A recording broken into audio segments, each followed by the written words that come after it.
به شهری آروم در دل ارتفاعات شمال ویتنام رفتم. در استان لاوکای، جایی که تاریخش مثل مه همیشگیش آروم و پیچیده میان کوه‌ها جریان داره. اولین بار در اواخر قرن 19 بود که فرانسوی‌ها به این منطقه رسیدن که هنوزم رد پاشون رو میبینی.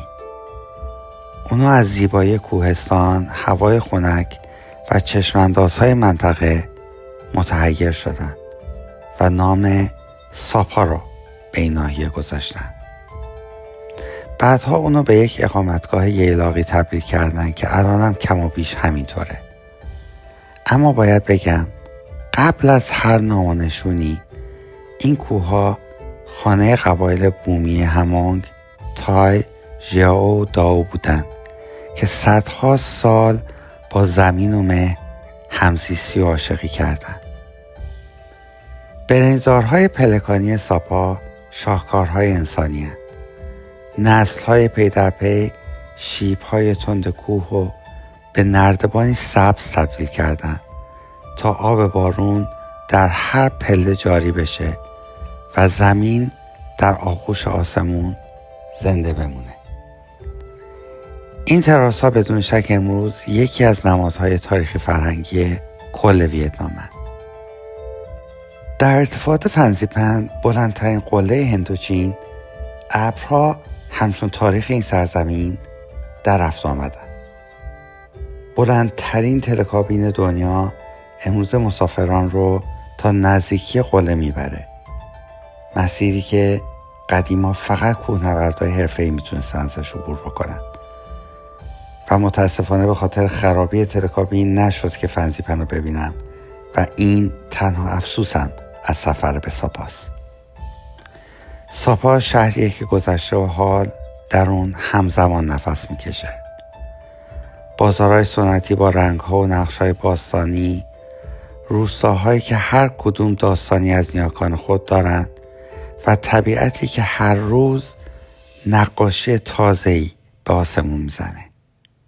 اینجا میشه تاریخو از میون مه خوند، فرهنگ رو در لبخند مردم دید و زیبایی رو تو هر مسیر سبز پیدا کرد.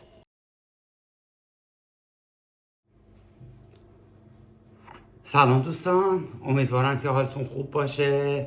خوشحالم که با یه اپیزود دیگه از کانال یوتیوب Reinventing X در خدمتتون هستم. حال من خوبه. سفر 4 روزه رو داشتم، همونطور که تو مقدمه ویدیو شنیدید، به ساپا. نکاتی رو در مورد ساپا خدمتتون بگم که اگر زمانی گذارتون افتاد به ویتنام و خواستید به ساپا سفر بکنید، اطلاعات کافی داشته باشید. ساپا حدوداً 4-5 ساعت با هانوی فاصله داره. با اتوبوس شبرو توریستی من رفتم. شبرو که میگم یعنی شما حالت تخت شب رو میخوابید داخل اتوبوس. به هر حال تجربه جالبی بود. تجربه خیلی لذت بخشی نیست ولی تجربه جالبیه. در مورد ساپا به طور کلی باید بگم که ساپا به اون خوبی که من تصور میکردم نبود. در وهله اول تصوری که من از ساپا داشتم بر اساس کانال‌های یوتیوب و سوشال میدیا و غیر و ذالک خیلی جالب تر از اون چیزی بود که من باش برخورد کردم. البته میتونه دلایل مختلفی هم داشته باشه، من جمله این که من ممکن در فصل خوب، یعنی در فصلی که حالا شالیزارها سبز یا شالیزارها زرد هستن و موقع برداشته، تو این فصلها نرفتم، شالیزارها خالی بودن. دوم این که من اصولاً خیلی آدم اهل طبیعت گردی و کمپینگ و هایکینگ و اینا نیستم. شهر رو کلاً ترجیح میدم. اینها میتونه دلایلی باشه که ساپا اون جذابیت رو نداشت. و در آخر همین که در واقع تلکابین فنزیپن که خب خیلی جالبه کار نمیکرد و تا 20 دسامبر برای تعمیرات تعطیل هستش.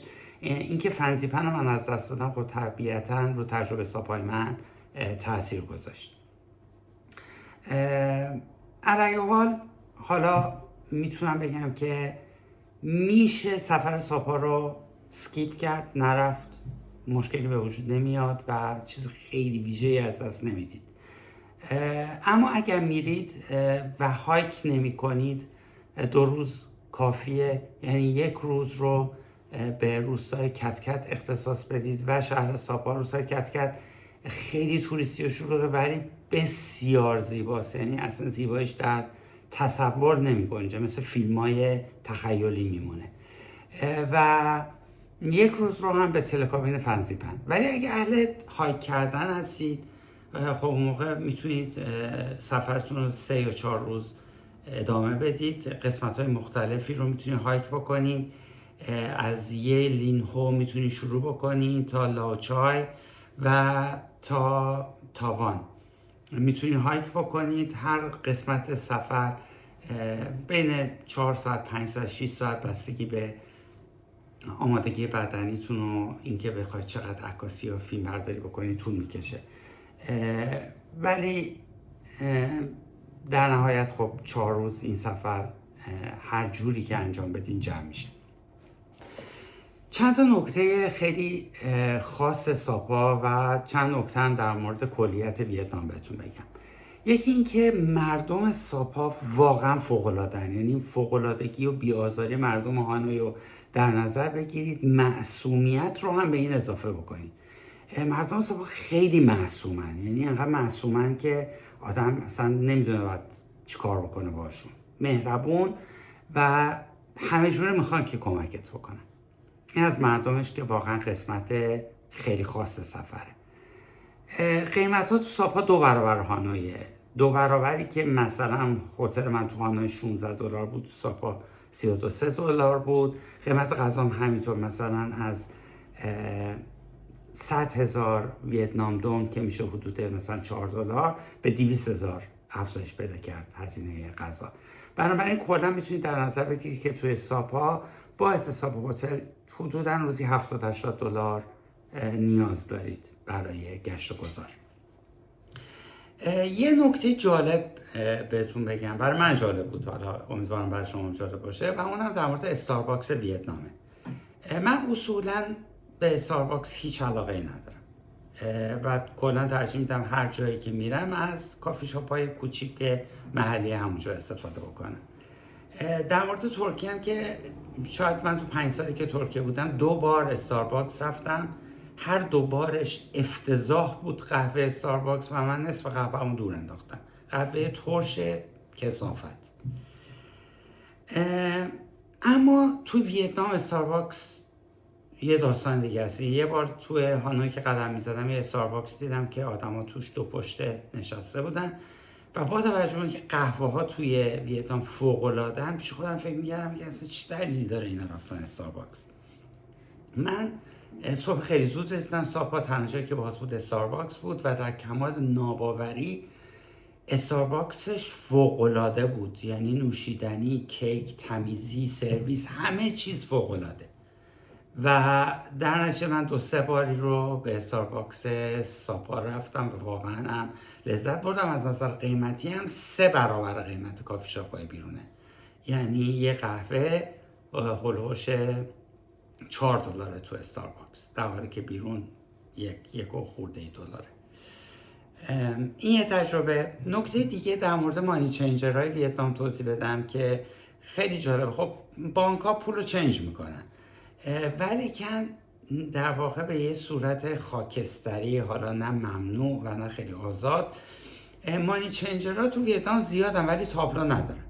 یعنی شما ممکنه برید توی طلا فروشی پولتون چنج بکنید، توی سوپرمارکت چنج بکنید و یا توی حتی یه جایی که برای ماساژه. من یه سالن ماساژ رفتم یا پولمو چنج کردم. ریتاشون طبیعتا خیلی بدتر از ریت بانکه ولی که جالبه. طلا فروشی البته ریتشون حتی ممکن از ریت بانک هم بهتر باشه. نکته دیگه، بذارین قبل نکته دیگه ازتون خواهش بکنم که واقعا اگر محتوای کانال به نظرتون جالبه و به دردتون میخوره، حتما سابسکرایب بکنید. این کار خیلی به روحیه من کمک میکنه در ادامه مسیری که براتون ویدیوهای بهتر و بیشتری تولید بکنم. نکته بعدی که میخواستم راجع به صحبت بکنم، 2 جاست تو ساپا که اصلا نرید. یکی اسمش موانا و دومی هیون گیته.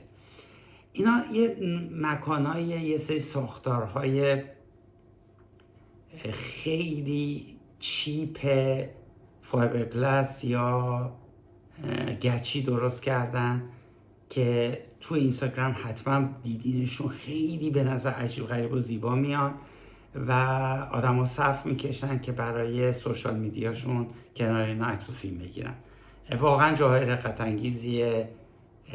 ضمن که نمیخوام به کسی خدایی نکرده بی احترامی بکنم، ولی شما نرین، واقعا جاهای رقت انگیز و